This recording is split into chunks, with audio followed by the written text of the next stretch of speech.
This is the tale of Benjamin Bunny. One morning, a little rabbit sat on a bank.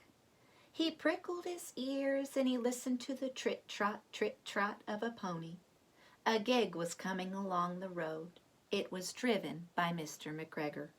And beside him sat Mrs. McGregor in her best bonnet. As soon as they had passed, little Benjamin Bunny slid down into the road and set off with a hop, skip, and a jump to call upon his relations who lived in the wood at the back of Mr. McGregor's garden.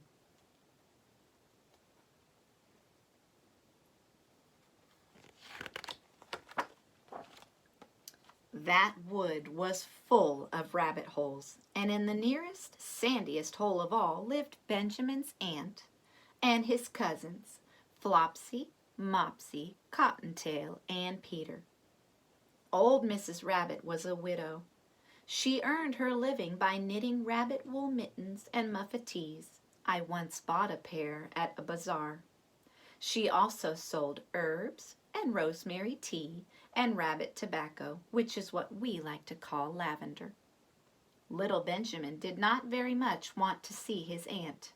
He came round the back of the fir tree and nearly tumbled upon the top of his cousin Peter. Peter was sitting by himself.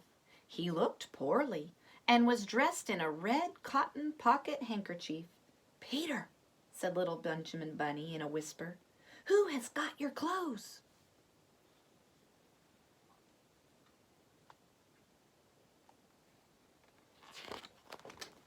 Peter replied, "The Scarecrow in Mr. McGregor's garden," and described how he had been chased about the garden and had dropped his shoes and his coat.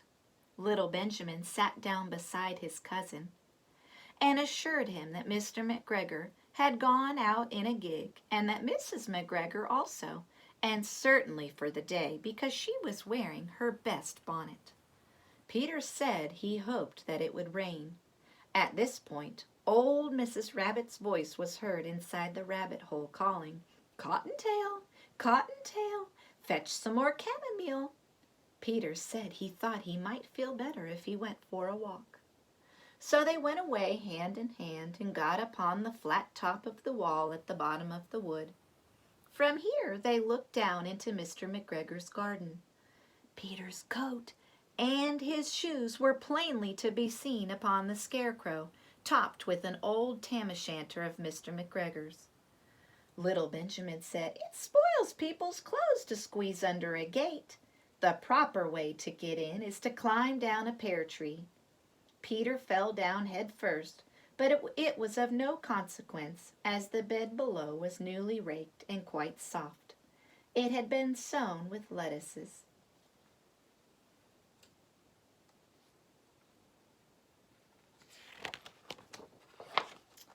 They left a great many odd little foot markers all over the bed, especially little Benjamin, who was wearing clogs. Little Benjamin said that the first thing to be done was to get back Peter's clothes in order that they might be able to use the pocket handkerchief. So they took them off the Scarecrow. There had been rain during the night. There was water in the shoes, and the coat was somewhat shrunk. So Benjamin tried on the tam-o'-shanter, but it was too big for him. Then he suggested that they should fill the pocket handkerchief with onions, as a little present for his aunt. Peter did not seem to be enjoying himself. He kept hearing noises. Benjamin, on the contrary, was perfectly at home, and he ate a lettuce leaf. He said that he was in the habit of coming to the garden with his father to get lettuces for their Sunday dinner. The name of little Benjamin's papa was old Mr. Benjamin Bunny. The lettuces certainly were very fine.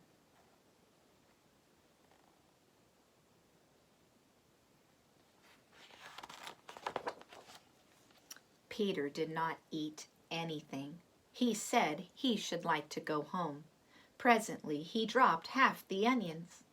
Little Benjamin said that it was not possible to get back up the pear tree with a loaf of vegetables. So he led the way boldly towards the other end of the garden. They went a long little walk on planks under a sunny red brick wall. The mice sat on their doorsteps, cracking cherry stones, and they winked at Peter Rabbit and little Benjamin Bunny.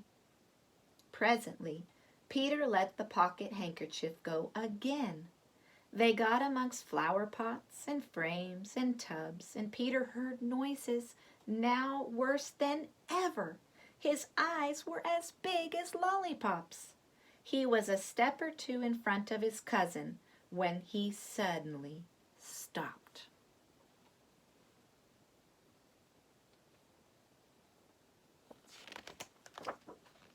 This is what those little rabbits saw round that corner.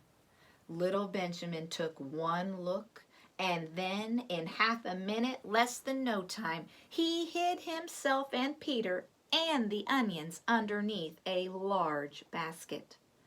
The cat got up and stretched herself and came and sniffed the basket. Perhaps she liked the smell of onions.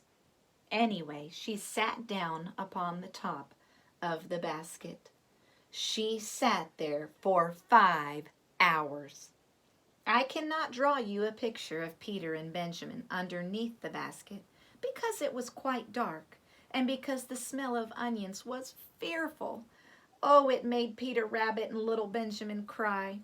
The sun got round behind the wood, and it was quite late in the afternoon, but still the cat sat upon the basket. At length there was a pitter-patter, and some bits of mortar fell from the wall above.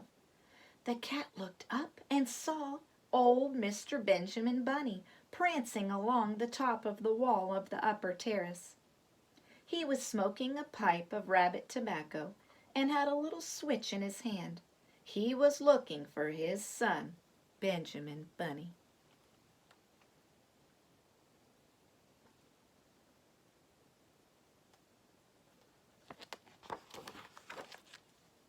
Old Mr. Bunny had no opinion whatever of cats.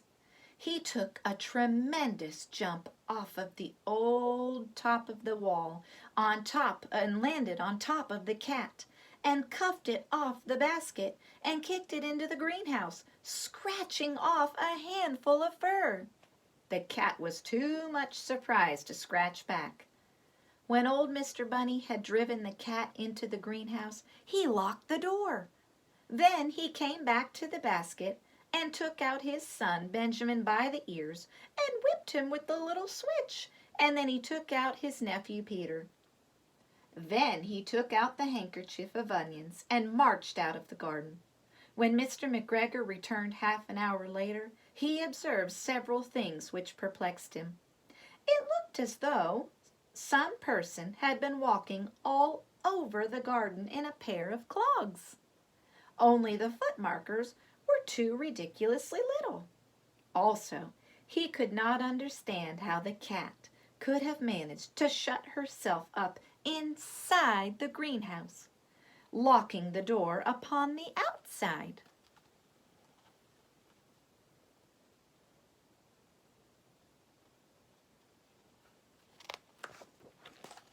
When Peter got home, his mother forgave him because she was so glad to see that he had found his shoes and his coat.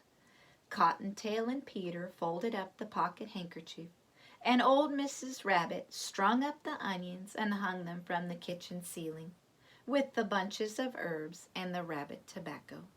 The end.